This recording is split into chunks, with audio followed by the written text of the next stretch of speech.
Hey, welcome to another edition of Vegas Badboyz of Podcasting. It is I, DJ Impact, and we got the whole crew here. Matt Michaels, Sin City Steve, and Rob Bossolari, and welcome everyone to another edition of Wrestling Talk. We're going to talk all about this past week shows. We happy that you're with us. If you're watching us live, make sure you put your comments in the comment box, Twitch, Facebook Live, or YouTube. We always appreciate it, and we'll try to get it up on the screen and have our laughter, debates, or disappointments, whatever you want to type in. Nevertheless, welcome to the show. We'll get right to it for what's too sweet for the week.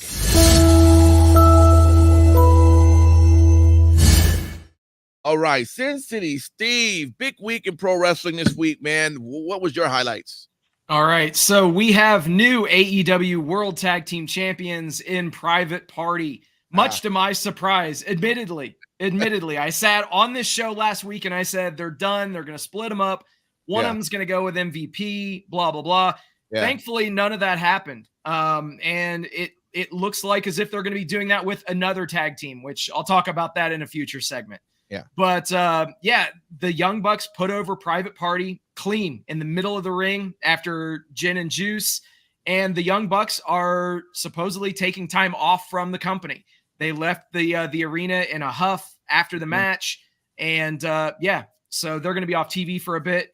In addition to that, Bobby Lashley is all elite. Yes, after Swerve Strickland beat Shelton Benjamin in a damn good main event. MVP made a phone call, and then moments later, Bobby Lashley emerged, went face-to-face with Swerve, and drew pretty loud holy shit chants from the Cleveland audience. So good on him for truly making that feel like a big moment. And then obviously Lashley laid Swerve out, and the Hurt Syndicate stood tall to end Dynamite. Elsewhere, shout out to Thunder Rosa and Harley Cameron. They had a very solid match on Collision. They had a Dia de los Muertos match, which would be, it's a themed anything goes type of a match. So the finish was solid, and saw Thunder Rosa use a half folded table as a ramp, and drop kicked Harley, who was seated in the corner with a trash can on her head.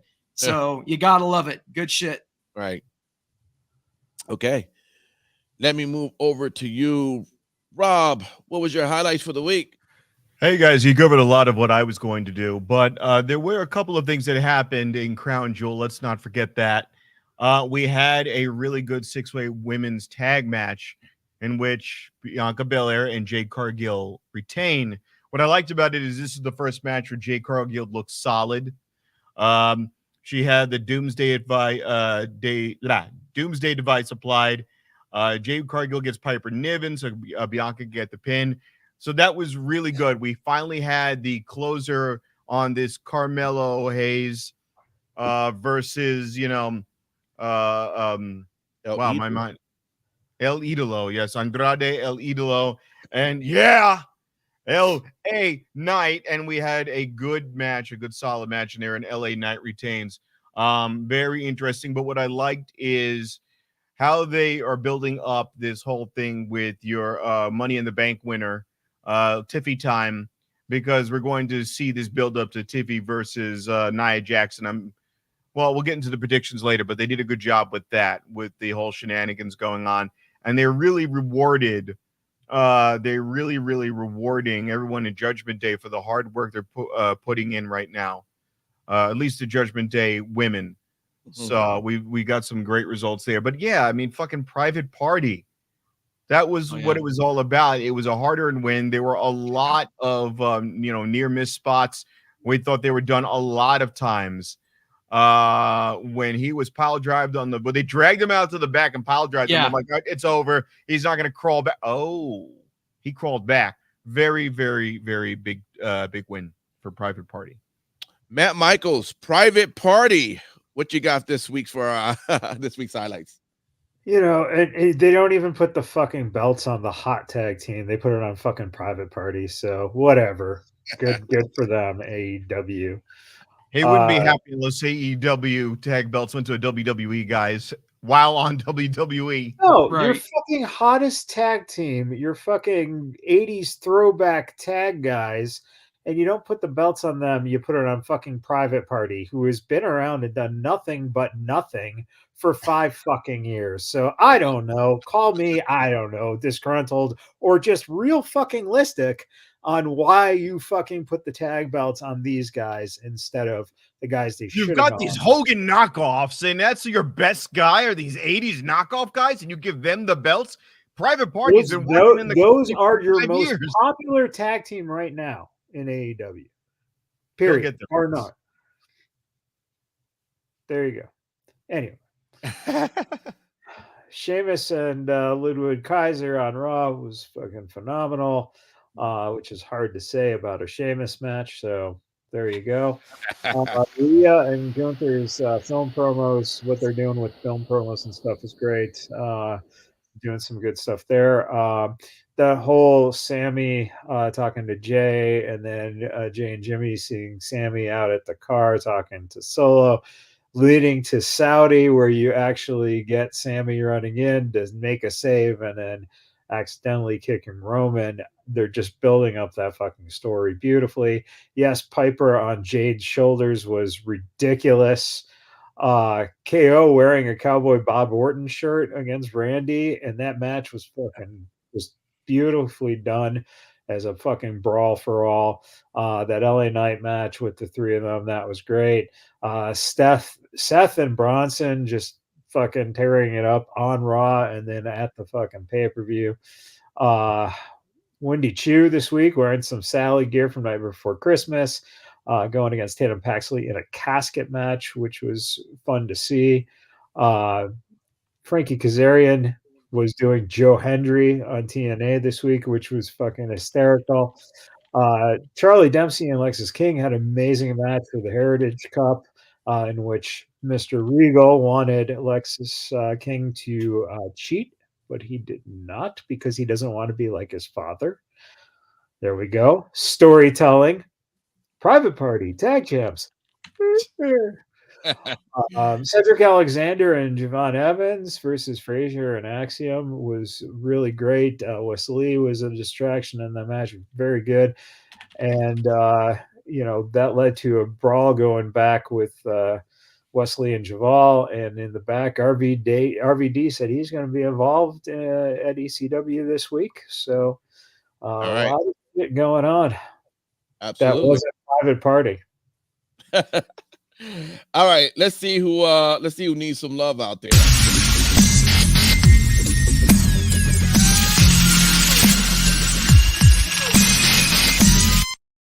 All right, Rob. So Private Party doesn't need any love out there. So who else do you think can use some?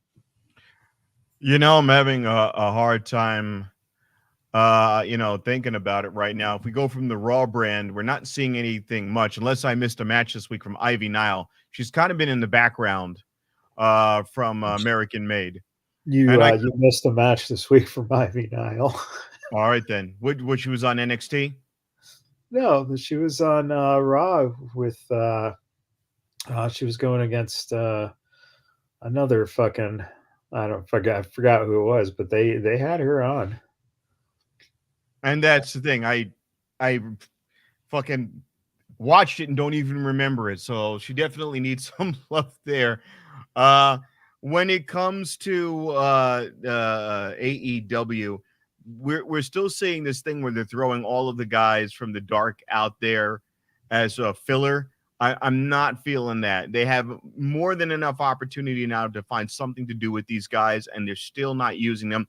They're just there to be, background guys of background guys. These are the AEW extras. They'll take the mask off Evil Uno and have him be used to do break aparts in WWE. That's a little bit of a shame because they have all of the main elements there. So they need to do something with that. That's all I can think of right now. Okay. No doubt. Let me move over to you, Matt Michaels. Who needs some love out there? You got to give some loving to Miss Liv Morgan and her new Saudi belt. Man, she's gonna look sexy in that thing. Give me the Shawn Michaels pose where it's nothing but the belt. And she can have one across the crotch and one across the tits. Now that she got two belts. Is she single now? Doesn't matter. Yeah. But doesn't matter. Doesn't matter. I'm saying you got a shot. You have a shot, man. There you go. I'm just saying, doesn't matter. I mean, someone You wants could to send hook her me a up, let picture me of you with one over the tits and one over the crotch. know. Who says I haven't? That's all her DMs are right now. That's all. In fact, Rob, check your DMs. Oh no! Oh, Jesus Christ! Blocked. Got him. Got him. And then she's not only busy, but she finds time to go with Raquel to NXT to the parking lot to attack Rhea Ripley. Will someone please inform the wrestlers to stop going to the NXT parking lot? That's the most fucking dangerous area of any wrestling company ever in the history of the world. And neither candidate has addressed the fact that they should be cleaning up that fucking parking lot. That's what makes me mad. You know how much violence goes on in that fucking parking? It's unreal. Oh God! I used to see them murder people in Lucha Underground, so I don't know. This is they come back in this story. Well, but Lucha Underground didn't have a parking lot. If they would have had a parking lot, it would have been like Hell's Mouth, right? Lucha Underground did a segment where they stabbed a guy trying to get back in. Well, there's that. They did a lot of things. Let me go over to Houston City, Steve, man. Who needs some love? There are all those violent Mexican wrestlers out there. I'm telling you right now, what we need to do is we need to round up, just build a wall. I'm not in costume. I'm not doing that right now. It's a solid wall.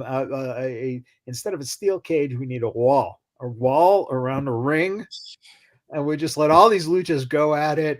And whoever you know how they get around that, right? A TLC match. Oh Jesus!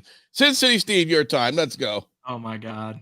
Yeah, how can I follow that? But I got to know, where is the love for Top Flight? We talked about Private Party being some guys that had been around for 5 years that realistically hadn't done much, and I'll completely agree with that.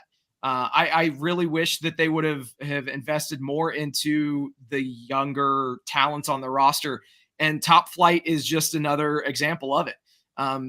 Everyone in the group is extremely talented, and they're largely being used as enhancement talent. If you saw Rampage and Collision, you'll notice they were all over those shows. It was like Rampage specifically, every match involved a member of Top Flight, I believe. So that was very interesting, but again, they hardly ever win when they are on TV, and evidently it's a storyline that they're spreading dissension as Action Andretti is looking at leaving. I mean, this shit is realistically going nowhere. And, I really wish that they would continue what they started with other members of the roster and give some love to Top Flight. Darius and Dante are very solid in ring. And Action Andretti is very good as well. She kept going. So do you add Leo Rush into that conversation? So I think the world of Leo Rush. I really wish that he would have more visibility across the board. I've thought that for years. So absolutely. All right. Let us move over into our favorite, this week's WTF.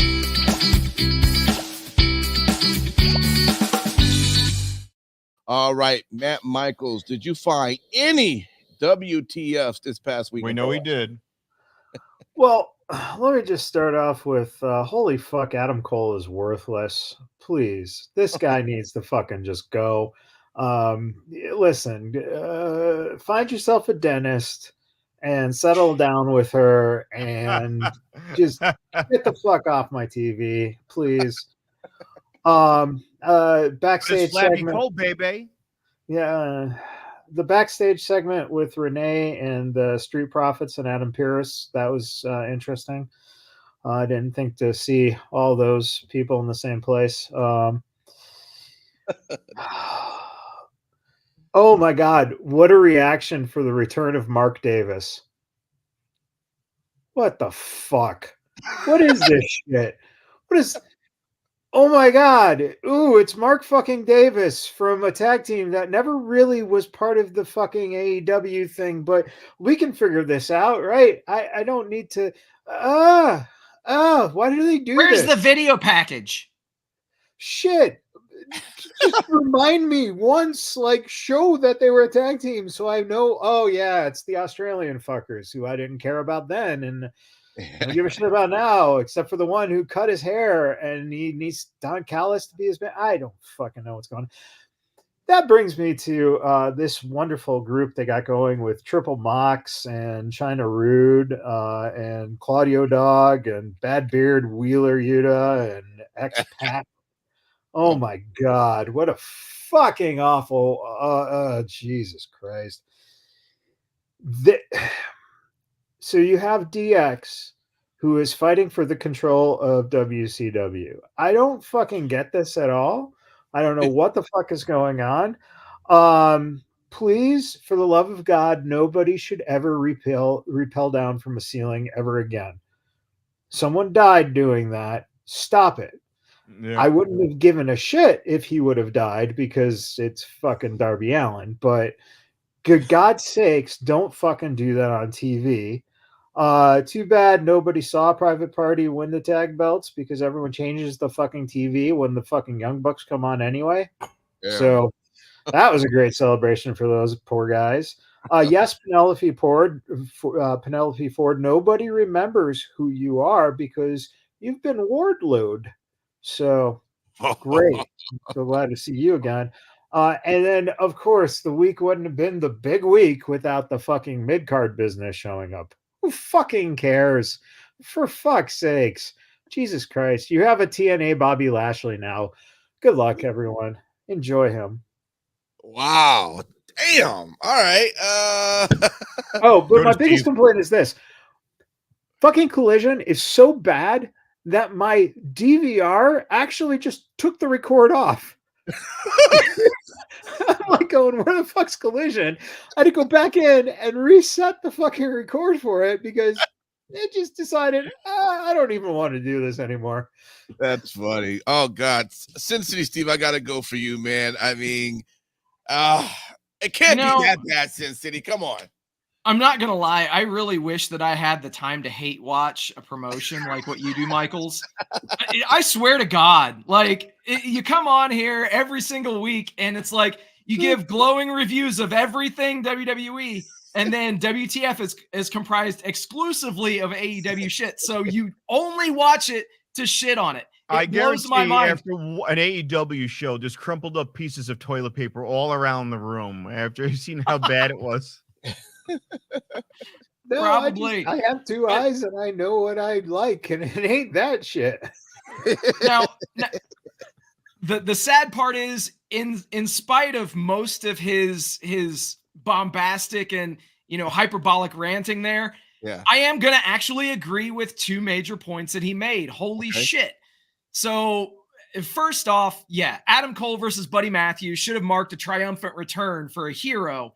And for a fan favorite. But unfortunately, they chose to go down this path with the storyline of the match. We're going to work over his ankle that had kept him out of action for a year. Okay, that's fine. But what they did next is why it ends up in this segment.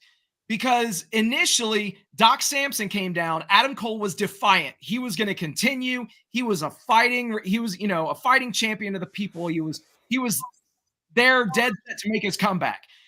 And then after a little bit of cajoling, you see Adam Cole slink to the back being helped out by Doc Samson. And at that point, my friends, that is when the crowd turned on Adam Cole. And You heard crowd chants of Buddy, Buddy, Buddy. And then Buddy gets on the mic, calls Adam Cole a bitch. And from then on is cheered during the match. Adam Cole cuts a promo after the match, after he successfully wins with the boom, and he gets booed. This could have been avoided. This really could have been avoided. Elsewhere, yeah, Kyle Fletcher calls out Will Ospreay, who he knows is not in the building. Out comes a returning Mark Davis, who was Fletcher's tag partner, stablemate. And Fletcher said that Davis would have to choose. But honestly, Davis had zero aura. He looked like he was stuck in his travel clothes and didn't have any show clothes to appear in. I'm not saying that he has to wear a suit, but have the guy wear something that doesn't look like he just got off the fucking flight. And lastly, I know I'm going top flight. I know it ties in, but Camille was built up to be this fucking monster. And then it never fucking clicked with Mercedes. From the beginning, there was something that just was off the entire time. Yeah, it's called Mercedes. Well, then you have Camille go on this unbeaten streak. And so you're thinking, okay, it's going to last for a while. No, they have Chris Statlander beat her in under 8 fucking minutes. In under 8 minutes. So you don't even give him time. It was an afterthought of a match. And after the match, you have Mercedes essentially ending the partnership with Camille. It was just a clusterfuck all around. If you wanted Statlander versus Mercedes, that's fine. There's definitely a way to do it. But this way was absolutely puzzling. What the fuck? Wow. God, Steve, do you watch that show just to hate on it? No, I know. And that's the thing. I go into it anticipating that I'm going to enjoy it, and I generally do. But again, I got to call out the shit that I see, and if I don't, then I have no integrity. So, all right. Let's move over to you, Rob. What was your? I want to expand on what you said about the Camille thing. Where are you going to put her now? Because now she's the Wardlow. You've got nowhere to put her. Exactly. And Statlander has no charisma. That's why she had Stokely Hathaway. When they had her as a babyface with Stokely Hathaway, at least there was something going there. Because she's either an alien or she's some obnoxious bitch from Long Island that has nothing going on for her. You're not going to take belts off Mercedes Moné and give them to Statlander. So you just killed 2 people. Exactly. You just wasted 2 people. I do have a problem with SmackDown. So Kevin Owens is angry because Randy Orton was forced to team with Roman Reigns to take out a bigger problem in the new freaking bloodline. And everyone says, oh yeah, that makes sense. So we're thing is, we don't have anything for Kevin Owens to do. Why don't we just say we have nothing for Kevin Owens to do instead of just making him. No, wait. Kevin Owens right now, this idea that he's unhinged. And this is the worst Kevin Owens unhinged thing. This thing with Randy Orton, I didn't care for it. To me, it came out of left field. He's done it a million times before, but it wasn't original. And the way they went about doing it made no sense because he started by kicking the shit out of Cody Rhodes. And then Cody just was like, hey, I'm not even worried about that. They didn't go back to that. Cody never addressed it. Cody never came out there with Randy Orton. They never did any mixed tag or anything like that.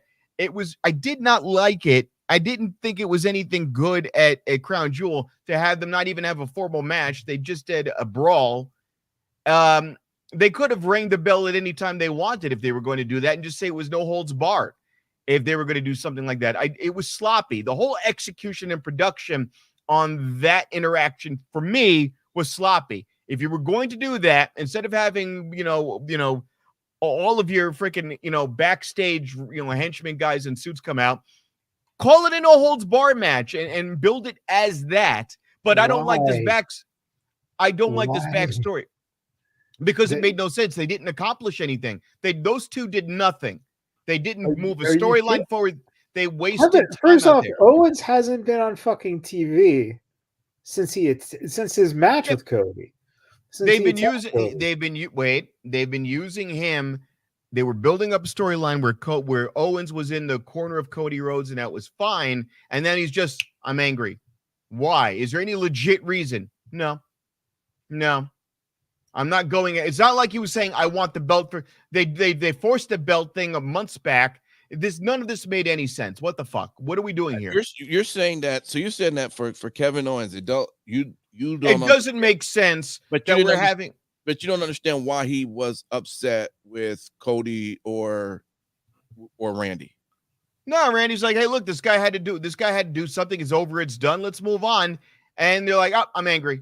You know what? It makes no sense to me that we went and took it this route, and then we don't even ring the bell and have an actual match out of it. If you were going to do it like that in the first place, and I also didn't get why we had trouble. They took a fucking ref out right away. I mean, no, dude. but the other thing was I saw the way they were doing it. They had Cody do this extra long dance around the ring with Owens just watching him. The whole thing was really poorly executed. The way they did it on Crown Jewel, it was just odd the way they set it up. To me, it was Sin City. I don't know if you Cody. It was weird. No, I didn't mean Cody. I apologize. Randy Orton. I'm having a fucking brain fart of brain farts. But Yeah. the Randy Orton versus Kevin at Crown Jewel was fucking bizarre. The way I would assume that based on, I didn't watch it, but based on what happened, they clearly just didn't want to give that match away to this particular show and something that could build up on for Those something two later. literally beat the fuck out of each other, which you don't see these two guys do. It wasn't we're having a match. And Hunter warned him. That's right. That I don't want to give you this match because this guy is a fucking lunatic, essentially. Right. So it makes sense, but you just have to follow the story, Rob.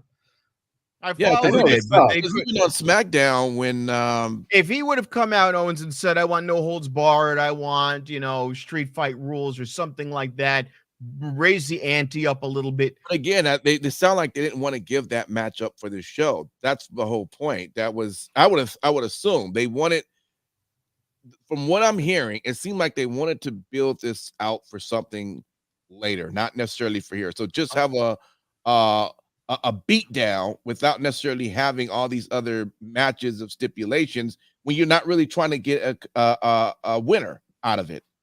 You saw Adam Pearce get his fucking ass handed to him. Davari out of nowhere gets a fucking. That's the kind of thing that they could have done on Raw, and then had a more structure to it. I guess is what I'm trying to say. They'll probably address it tomorrow on Raw in Saudi Arabia. DJ, are you watching? Yeah, we'll see. Let's go to the lookout.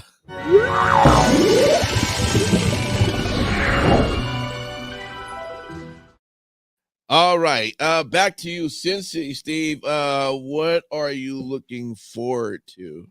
All right, so the seeds are being planted for the Acclaim to split. Yeah, as if that was the callback that I was referencing in the very first segment. They definitely teased Max Caster turning heel and aligning with MVP. Holy shit.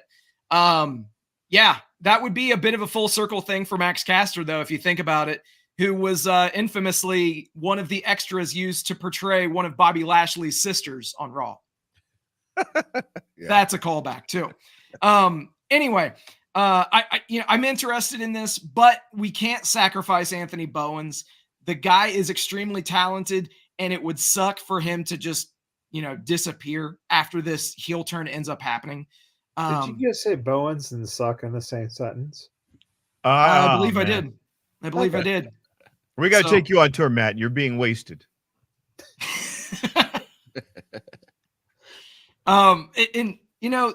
This also the stipulation of whoever wins 3 matches first between Adam Cole and Roderick Strong, getting MJF at Full Gear. Adam, he's beaten Buddy Matthews. He faces Malachi Black on Wednesday. Roderick Strong beat Shane Taylor in a very solid match on Collision this week. And obviously it looks like he's going to face somebody on Collision. And it's obvious at this point that it's going to lead to Adam Cole versus Roderick Strong at the Dynamite before Full Gear. I do want to see what happens in that match because there definitely will be some chicanery. Mm-hmm. And as I mentioned on here a few weeks back. Chris Jericho winning the ROH World title. It's a safe bet that Tony Khan is trying to get a Ring of Honor TV deal, and WBD wants Chris Jericho as ROH champion. Why not throw it on True TV or, use Rampage's time slot on a Friday or something of that nature? Regardless, it's going to happen. So I can't wait to see Network, man. You got to go classic TNA. Hell yeah. Network. Destination America. All right. Rob, what do you got? What you looking forward to? Well, you guys called it. It's going to be the fourth member will be Sami Zayn. Maybe. With Sami Zayn kind of getting involved and kind of screwing up at the end on the save for the old bloodline, I'm still wondering at that comment where, Jay said, hey, you're not family, where he may have struck a deal with Solo Sikoa and screws them over and The Rock does show up for the save. It's still a possibility. It's still in the cards. As far as Adam Cole, baby, he's going to break off from Roderick Strong and the Undisputed Kingdom. He's going to try to go full baby face. I think that botch of him this week, he can't come back. There's no way I make him a baby face now. They screwed that up. Okay. It's like Matt Sydal slipping on the top rope. You're not coming back from that. And the other thing is, it might be a good time if they're smart, and I'm going to give it to Matt Michaels. They're not smart. If you give Buddy Murphy a push, because the crowd got behind him. Yeah. I'm sick of watching guys with actually some charisma and muscles and strength. Though, the freaking House of Black should be over to the moon because they are entertaining as fuck. Absolutely. When they had Julia Hart, that was their best when they had her. They need to get back to that. It's some capacity. And if they're paying attention to the writing on the wall, if you were to do House of Black with the Outrunners and have this dark shit versus 80s stuff, that would be hysterical. Be like an old late 80s, 90s horror movie. That would be great. I'll get behind that. All right. Matt Michaels, how about you, man? What you look forward to? Yeah, let's not put the tag titles on the Outrunners like we should. Let's give it to Private Party, and then let's run Malachi Black and Buddy Murphy versus the Outrunners for no fucking reason. Yeah, no, I get it. Also, if Adam Cole doesn't get betrayed by the fucking, the Kingdom, and they don't join MJF, this will be the dumbest fucking stupid shit ever. That is your fucking payoff. Right there. It has to be. Yeah, but whatever. And Wardlow is still part of the Undisputed Kingdom. He could pop back up at any time and be under MJF's thumb. Yeah, right. So when he comes out of the casket that they buried him in, we can find him. Fucking unbelievable. NXT ECW Arena this Wednesday is what it's all about. You're gonna see Trick team with Bubba Ray versus Ethan Page and Rich. It's going to be just fucking great. That electricity with Bubba being in that building and wrestling, for them again. Didn't think it was going to happen. You also have Zarya, had a segment on NXT, and she was confronted by Roxanne and Cora and all the fucking the 5 heel women who are going to be in a 10 women tag with Zarya, Kalani Jordan, Julia, Stephanie, and Jordan fucking Grace. Once again, they know how to do it where you have fucking 5-on-4 and all of a sudden Jordan Grace's music hits and the fucking crowd goes crazy. It's just textbook stuff they're doing with NXT in terms of being able to use that other company to, again, bring eyes, bring attention, and bring some kind of excitement. It's fucking phenomenal. So let's bring on ECW. Don Marie is going to be a special referee too. RVD, Don Marie, think That's Francine nice. might even be showing up. I saw, so it'll be interesting. And if you live here in Vegas, you have easy access to run into freaking Rob Van Dam. I must have seen him 4 or 5 times since I moved here and had conversations with him. He's awesome. Yeah, he also, I don't know, might have done this show about 3 times and done a live show. Well, I'm with us saying for that's our called, vast group, our vast audience who doesn't have access to him or didn't know that they could. All right. Best in show.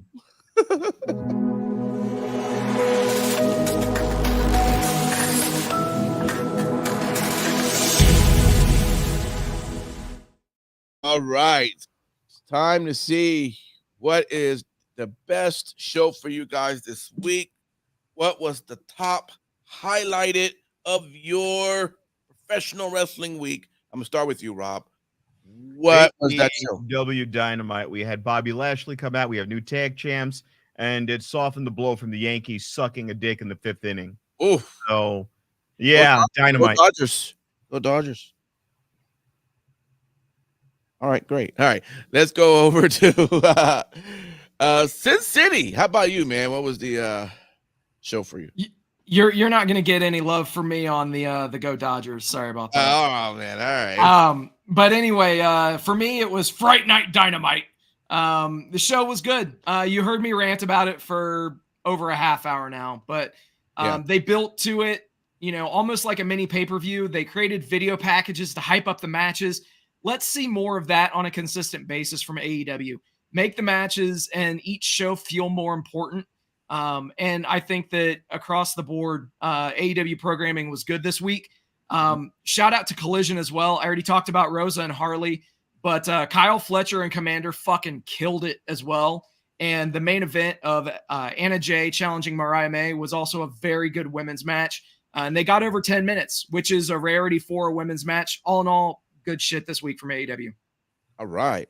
All right, that's 2 AEW there, Matt Michaels. If you you make it 3, they swept across the board. So what was your highlighted show for the week? I'm never going to go against the Saudi government, so I would say their show is the best. Thank you. If you're looking for any type of negativity about your show in Saudi, we have 2 journalists here, and his name is Jamal Michaels now. Hey, I'm just saying. I don't need tell Daryl to name 2 players on the Dodgers. Hey, DJ, can you name 2 players on the Dodgers? Keep your thought. How are you gonna go into a thought and then go into a complete different question? Just thought that was an interesting thing there. Otani, they got this buy some time, DJ, and go Google that shit real quick. I'm not going to Google anything, but it's got to be hard for Travis. We know some of us. Well, I've known him probably longer than most people. He's always been a Yankee fan, and I've never understood that, considering that he wasn't born in New York, but he's taken on to them, and they choked. So, they'll do it. Maybe their years next year. Who knows? So just like the Cowboys. Woo! Right. All right. So Saudi Arabia was a wonderful little show, and you got to see all the women in the Power Ranger outfits, and everything you could ask for in Saudi Arabia, including this coming Monday Night Raw tomorrow night on Monday. DJ, you gonna be watching? We'll see. We'll find it. You know what? That's a good reason to tune in to next week's show, and we'll see if I watch committing ass. Hey, I'm come on, man. Hold on. The first 10 people to tune in get to go on a free cruise. And they serve Philly cheesesteaks on the cruise. I could do it. That might get me to tune in. What if we could somehow find a way to get the Crown Prince of Saudi Arabia to send you some white fuzzy slippers? That's a possibility, but I don't. I'm just saying. he's got to ease into this, because when WrestleMania does come there, Yep. he's gonna have to figure out how to book a flight over there and not get kidnapped. Okay. Check it. WrestleMania If you 50 watch, from Riyadh. if you watch it, or go to Riyadh, they'll have 72 virgins waiting for you. Oh, okay, I'm with that. Yeah, of course, that's what Epstein said too. So take your chances there, DJ. Well, it's Riyadh. It's probably the same age group. So, Oh my Lord! All right, so with that, that's everyone. Thank you for hanging out with us. Appreciate you Speaking of being hanging out, that Epstein guy. We're You think P Diddy's Didn't kill close? himself. P Diddy's close, right? He's the next. Oh, no, he'll slip right off with all the oil. By the way, see, now y'all got me into this. If you happen to watch SNL this past weekend, pretty good skit they did with Harvey Epstein. I try to figure that out. Pretty funny. Yeah. Good stuff though.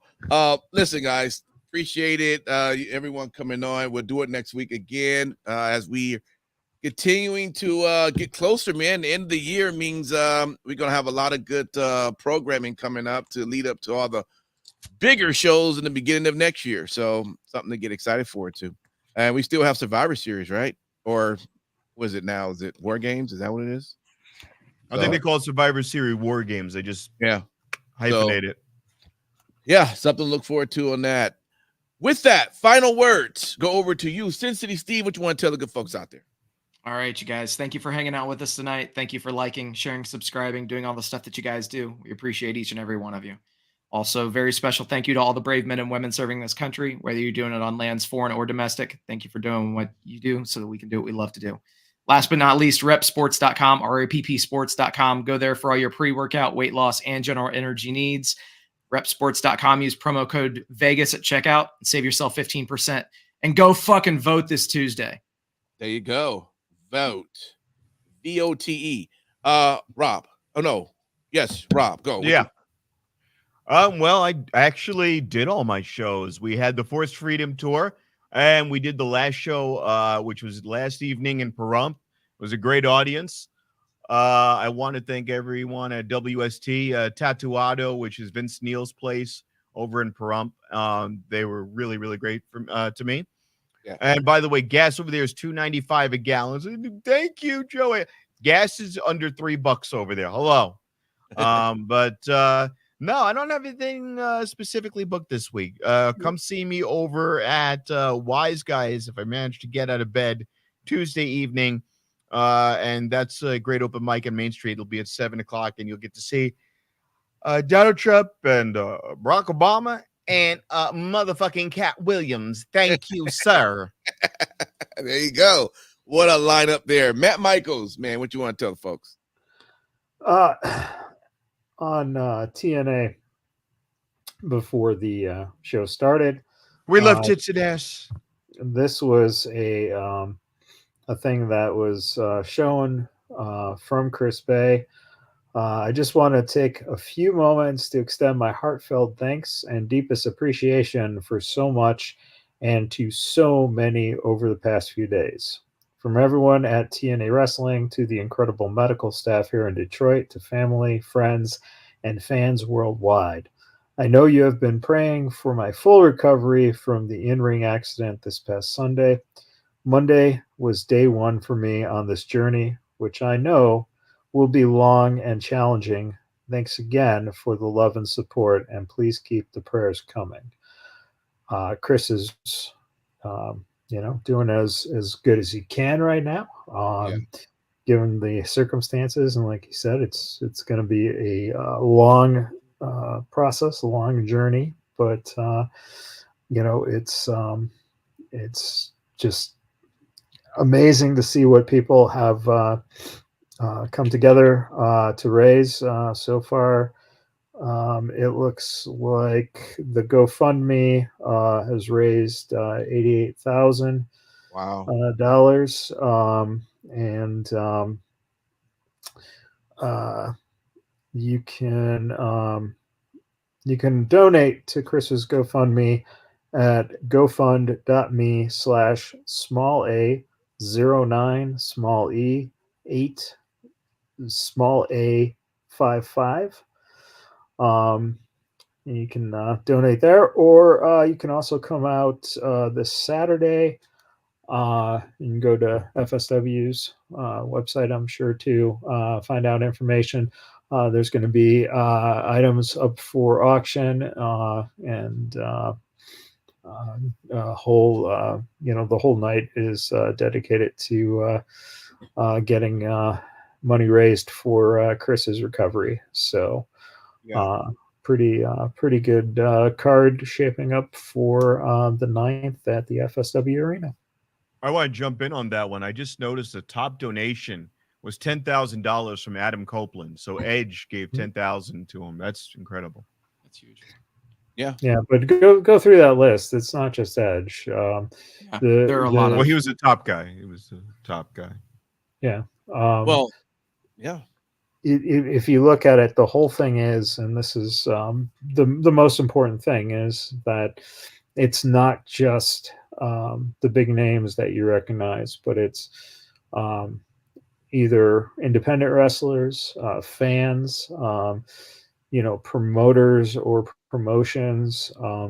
That's the thing. Everyone has come together for this cause, including, of course, people who like to be anonymous on GoFundMe. So, this is something that is definitely needed, because wrestling is Chris's main source of income. And, if you're not able to do that, you're going to need to, keep your electricity on and, pay for your groceries and everything that he'll need to live while the injury is being rehabbed. So very important. Well, we'll definitely keep Chris in our prayers, and we'll keep update what's going on. You can also catch Matt Michaels, who interviews still today, Joe DeFalco, owner, creator of FSW. Usually the podcast releases around Wednesday, Thursday sometime, but when it pops up, give it a good listen, and you'll get the updates on what's happening with Bay, and everything's happening with FSW as well. So it's really a good chance for you to check that out. So with that, everybody, thank you for hanging out. We'll do it all again next week. Till then, happy wrestling.